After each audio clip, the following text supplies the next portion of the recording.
नमस्कार. मी डॉक्टर शुभदा गिरीश ठाकरे, राज्यशास्त्र विभाग प्रमुख, विद्यावर्धिनी महाविद्यालय धुळे. राजकीय सामाजिक संशोधन पद्धतीचा अभ्यास आपण या काही व्हिडिओजमधून करीत आहोत. मागच्या व्हिडिओमध्ये आपण संशोधनाचे प्रकार हा भाग पाहिला. अनेक प्रकारांचा विचार आपण त्या व्हिडिओमध्ये केला होता. या व्हिडिओमध्ये आपल्याला बघायचं आहे की पूर्व संशोधन अवलोकन का केले जाते आणि त्याचे स्वरूप काय असते, त्याचे स्रोत काय असतात. संशोधन समस्या निश्चित करतो. संशोधन समस्या निश्चित करताना तो स्वतःचा इंटरेस्ट किंवा आवड, स्वतःला आलेले अनुभव, संशोधनासाठी पैसे खर्च करण्याची त्याची तयारी म्हणजे आर्थिक तरतूद, संशोधनासाठी लागणारा वेळ हा त्याच्याकडे स्वतःकडे किती उपलब्ध आहे आणि संशोधनासाठी श्रम घेण्याची तयारी,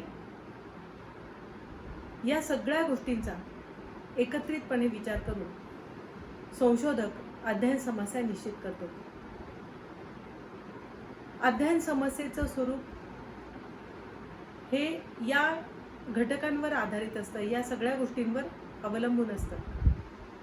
म्हणजे संशोधकाकडे असलेला आर्थिक बळ, संशोधनासाठी त्याला उपलब्ध असलेला वेळ कालावधी, संशोधन करण्यासाठी तो स्वतः किती श्रम खर्च करू शकतो, त्याची श्रम घेण्याची असलेली तयारी आणि किती मोठ्या क्षेत्रामध्ये,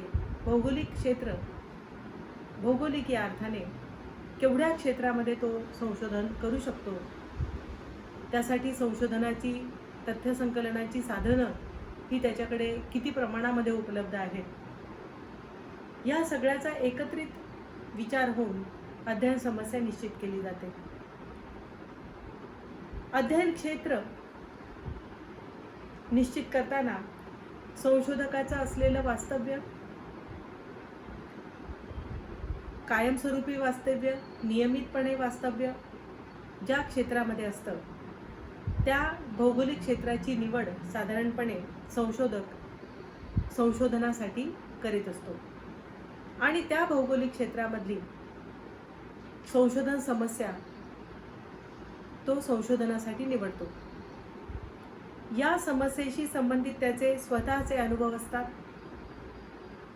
त्याला काही प्राथमिक स्वरूपाची माहिती मिळालेली असते आणि त्यामुळे या समस्येवर संशोधन व्हावं असं त्याला स्वतःला वाटत असतं.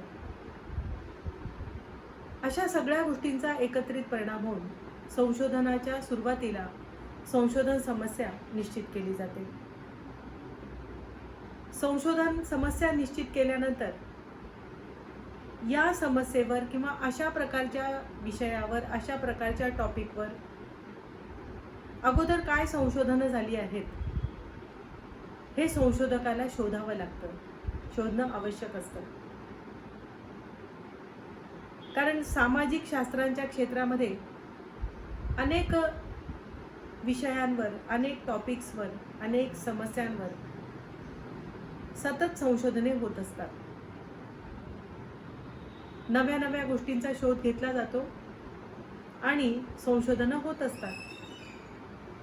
तर संशोधकाने जी अध्ययन समस्या निवडलेली असते त्या समस्येशी संबंधित अगोदर काही संशोधनं झालेली असण्याची शक्यता असते किंवा ती समस्या जोडली जाईल अशा इतर टॉपिकवर, इतर मोठ्या विषयांवर सुद्धा संशोधनं ही झालेली असू शकतात, झालेली असतात, अभ्यास झालेला असतो आणि याला पूर्व संशोधन असा शब्द वापरला जातो. लिटरेचर रिव्ह्यू या पूर्व संशोधनाचा आढावा घेणं ही नव्या संशोधकाची जबाबदारी असते. तो संशोधन करीत असताना जेव्हा लिटरेचर रिव्ह्यू करतो, पूर्व संशोधन अवलोकन करतो, त्यावेळेला त्याच्या संशोधनाची दिशा हळूहळू ठरत जाते. म्हणजे कशी की अगोदर झालेलं संशोधन हे कोणत्या प्रकारचं आहे, कोणत्या घटकांचा त्यामध्ये विचार झालेला आहे, कोणत्या भौगोलिक क्षेत्रामध्ये ती संशोधनं झालेली आहे, तो अभ्यास झालेला आहे, ते संशोधन किंवा ती संशोधने ही कोणत्या काळामध्ये झालेली आहेत, ह्या सगळ्या गोष्टी या संशोधकाच्या पुढे स्पष्ट होतात. म्हणजे त्या अध्ययन समस्येची व्याप्ती, त्या अध्ययन समस्येचा कालावधी नंतरच्या संशोधकाला, नव्या संशोधकाला ठरवणं सोपं जातं. आणि म्हणून जुनी संशोधनं, जुने अभ्यास याचं अवलोकन करणं हे संशोधनाच्या अगदी सुरुवातीच्याच टप्प्यामध्ये खूप महत्त्वाचं असतं, अत्यंत महत्त्वाचं असतं. किंबहुना तो सुद्धा संशोधन प्रकल्पाचाच एक भाग असतो. संशोधक पूर्व संशोधन करीत असताना त्याच्या पुढे पूर्व संशोधन म्हणजे जुन्या संशोधनाची दिशा ही क्लिअर होते आणि ती दिशा तो फॉलो करू शकतो किंवा नवी दिशा शोधू शकतो आणि आपलं संशोधन हे तो नवं संशोधन तो करू शकतो. अशी अनेक उदाहरणं आहेत, असे अनेक टॉपिक्स आहेत की ज्याच्यावर वर्षानुवर्ष संशोधनं होत राहिलेली आहेत. उदाहरणार्थ मतदार वर्तन, वोटिंग बिहेवियर, यावर अनेक संशोधनं झालेली आहेत. शास्त्रीय पद्धतीचा अवलंब करून मतदान वर्तनाचा अभ्यास हा प्रथम अमेरिकेमध्ये, युरोपियन काही देशांमध्ये आणि भारतामध्ये हा सुरू झाला आणि तो आजही सुरू आहे. अनेक निवडणुकांचं अध्ययन मतदार वर्तनाच्या संदर्भामध्ये हे करण्यात आलेलं आहे. वेगवेगळ्या कालावधीमध्ये झालेल्या निवडणुका, वेगवेगळ्या स्तरावर झालेल्या निवडणुका आणि त्यामध्ये मतदार वर्तनामध्ये झालेले बदल, मतदार वर्तनाला प्रभावित करणारे घटक आणि त्याचा निवडणुकीच्या निकालांवर झालेला परिणाम याचं अध्ययन, याचं संशोधन अनेक संशोधकांनी केलेलं आहे. म्हणजे मतदार वर्तन हा एक टॉपिक किंवा मतदार वर्तन ही एक अध्ययन समस्या समोर ठेवून ही जी अगोदर झालेली संशोधनं असतात याचा आढावा घेतल्यानंतर नव्या संशोधकाला हे लक्षात येतं की त्याचा कालखंड नवा आहे, सामाजिक परिस्थिती बदललेली आहे, राष्ट्रीय पातळीवर मोठे बदल झालेले आहेत, अर्थव्यवस्थेमध्ये बदल झालेले आहेत, लोकांची मानसिकता बदललेली आहे, प्राधान्यक्रम बदललेले आहेत, शासनाकडे पाहण्याचा लोकांचा दृष्टिकोन नव्या काळाप्रमाणे विकसित झाला आहे. पुढे त्या दृष्टिकोनामध्ये मोठे विकसित स्वरूपाचे बदल झालेले आहेत आणि त्याचा एकत्रित परिणाम हा मतदार वर्तनावर होतोय हे संशोधकाच्या लक्षात येतं. जुना अभ्यास, मतदार वर्तनाच्याच बाबतीमध्ये जुना झालेला अभ्यास हा नव्या पद्धतीने नव्या सामाजिक परिस्थितीमध्ये करण्याची गरज ही संशोधकाच्या लक्षात येते. कारण जुनी सामाजिक परिस्थिती म्हणजे समजा 15 वर्षापूर्वीची भारतातील किंवा महाराष्ट्रातील सामाजिक राजकीय परिस्थिती, 15 वर्षापूर्वीच्या लोकांचे समाजाचे प्राधान्यक्रम, तेव्हाची शैक्षणिक परिस्थिती, सांस्कृतिक परिस्थिती, आंतरराष्ट्रीय परिस्थिती की ज्याचाही परिणाम हा निवडणुकांवर होत असतो, ती आंतरराष्ट्रीय परिस्थिती ही पूर्णपणे किंवा मोठ्या प्रमाणामध्ये आताच्या काळात, वर्तमान काळामध्ये बदललेली असण्याची शक्यता असते, नव्हे बदललेली असते. म्हणजे ह्या सगळ्या बदललेल्या परिस्थितीमध्ये मतदार वर्तनाचा अभ्यास हा नवे संदर्भ घेऊन करता येणं शक्य असतं।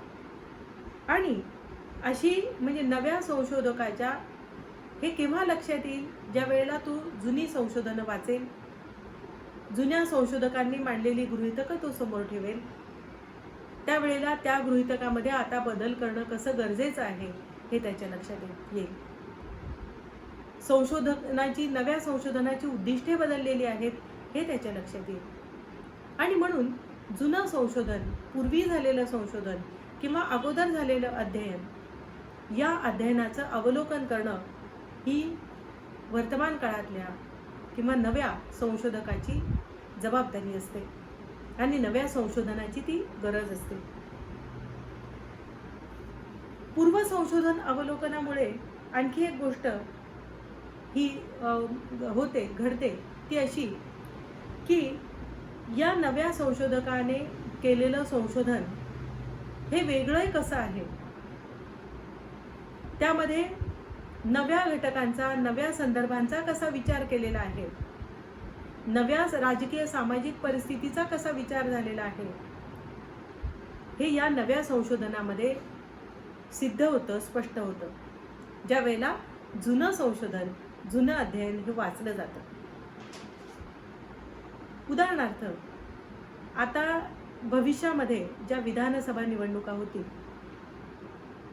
तर या निवडणुकांचे संदर्भ बदललेले असतील, या निवडणुकीच्या काळामधली सामाजिक परिस्थिती, सामाजिक आरोग्य, आंतरराष्ट्रीय संदर्भ बदललेले असतील, आर्थिक परिस्थिती घटक राज्याची बदललेली असेल, आणि अशा सगळ्या बदललेल्या परिस्थितीमध्ये आणि बदललेले तरुणांचे प्राधान्यक्रम, त्यांच्यामध्ये रोजगाराविषयी असलेल्या चिंता, संधी, या सगळ्या गोष्टींचा एकत्रित परिणाम होऊन नव्या म्हणजे नंतर आता या पुढे होणाऱ्या विधानसभा निवडणुका या वैशिष्ट्यपूर्ण असतील। म्हणजेच नव्या काळाप्रमाणे, नव्या बदललेल्या परिस्थितीप्रमाणे संशोधकाला या सगळ्या घटकांचा प्रभाव विचारात घेऊन नंतर आता पुढे होणाऱ्या विधानसभा निवडणुकांचे अध्ययन करण्याची संधी असते आणि स्कोप असतो।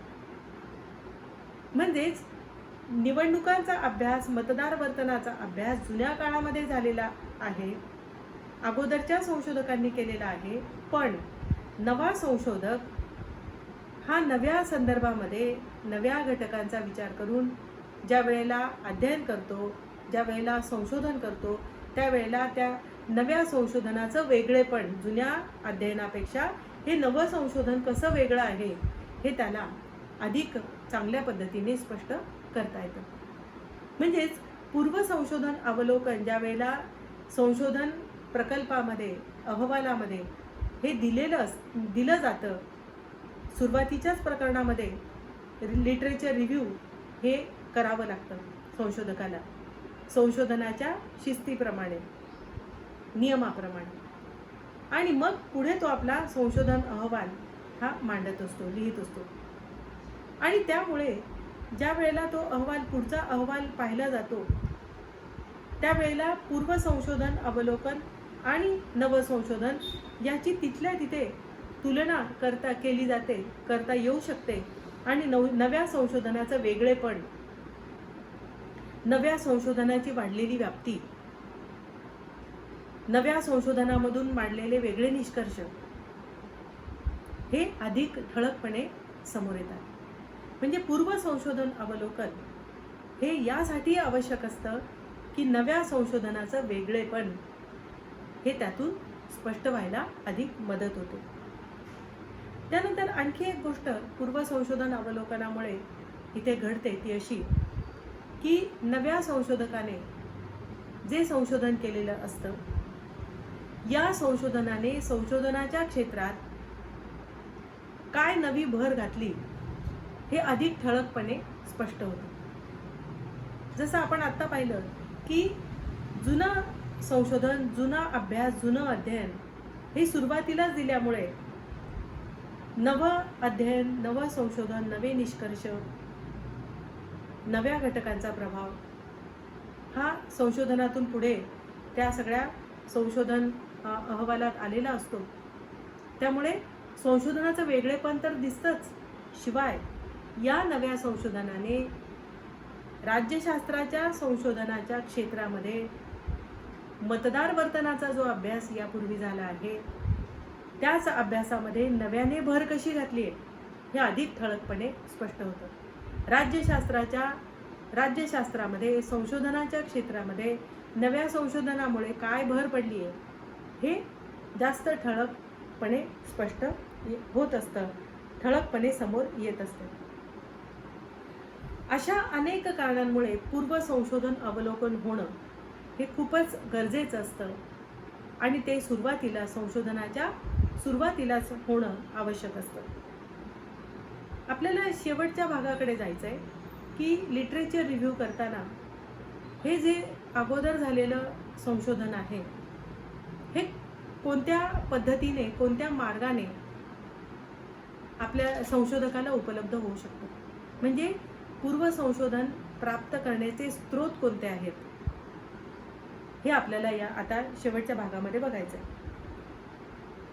आपल्याला सर्वांनाच याची कल्पना असते की महाराष्ट्रातली भारतातील सर्व विद्यापीठं, त्या विद्यापीठांमध्ये जे संशोधन झालेलं असतं त्याचे अहवाल आपापल्या ग्रंथालयामध्ये, लायब्ररीजमध्ये ठेवत असतात. ते अहवाल नव्या संशोधकांसाठी उपलब्ध असतात, त्यांना ते बघायला मिळतात आणि हे अहवाल ठेवण्यामागचा हेतूच तो असतो की काय काय संशोधन झालं आहे आणि काय संशोधन, त्या संशोधनाची आणखीन म्हणजे नव्या पद्धतीने संशोधन होण्याची गरज कशी आहे, आणखीन ते संशोधन व्हायला कुठे स्कोप आहे हे त्या अहवालामुळे, ते अहवाल ग्रंथालयामध्ये उपलब्ध असल्यामुळे लवकर स्पष्ट होतं.